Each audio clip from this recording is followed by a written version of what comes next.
The sand. Everywhere, the sand.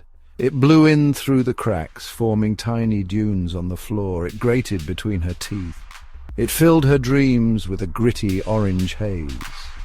The desert camp was nothing like her home. She had grown up surrounded by green fields and the comforting rhythm of the sea.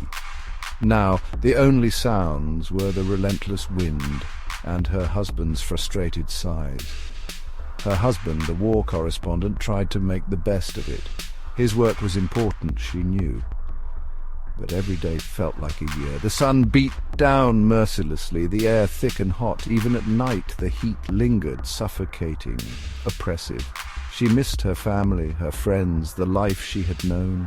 She felt like a wilted flower, her spirit slowly drying up in the relentless desert heat. One evening, as the sun dipped below the horizon, painting the sky in fiery hues, she made up her mind. She couldn't take it anymore. She would leave, return home, find solace in familiar comforts. Her bags were packed, her resolve firm. She would tell her husband in the morning. "I'm leaving," she declared, her voice trembling slightly. Her husband looked up from his notes, his face etched with concern. He reached for her hand, his touch gentle. "What's wrong, my love? Tell me what's troubling you." She poured out her heart, the words tumbling out in a torrent of despair.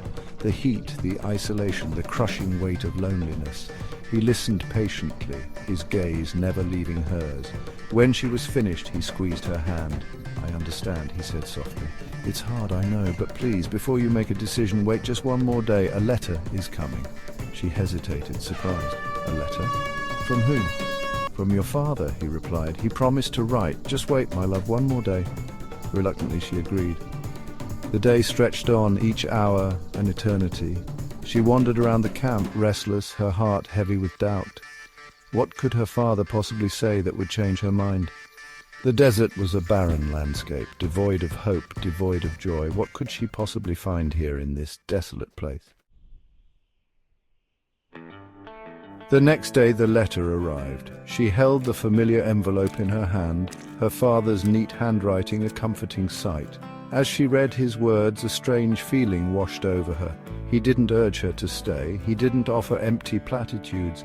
Instead, he told her a story about finding beauty in unexpected places, about the resilience of nature, the quiet strength of a single flower pushing through cracked pavement.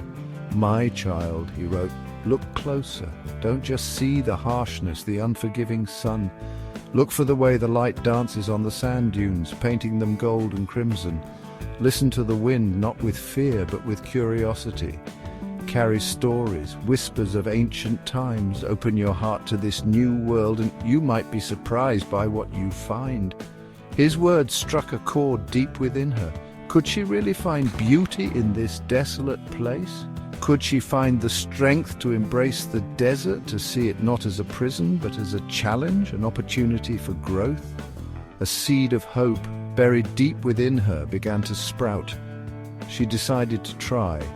She would stay, not for her husband, but for herself. She would look for the beauty, the hidden wonders that her father spoke of. She started small. She paid attention to the way the sunlight turned the sand into a sea of shimmering gold. She learned the names of the desert plants, their delicate beauty a testament to their resilience. She befriended the local women, their warmth and hospitality a welcome surprise. She discovered a passion for photography, capturing the raw beauty of the desert landscapes, the play of light and shadow. Days turned into weeks, weeks into months.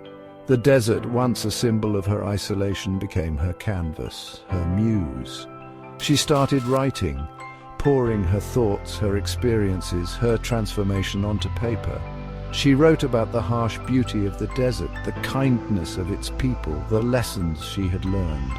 Lessons about resilience, about finding hope in unexpected places, about the power of perspective. Her book, a memoir of her time in the desert, became a surprise bestseller. People connected with her story, her journey from despair to acceptance, from loneliness to love. She had gone to the desert reluctantly, her heart filled with dread. But she emerged stronger, more resilient, her spirit blooming like a desert flower after a rare rain. The desert had tested her, challenged her, but it had also revealed a strength she never knew she possessed.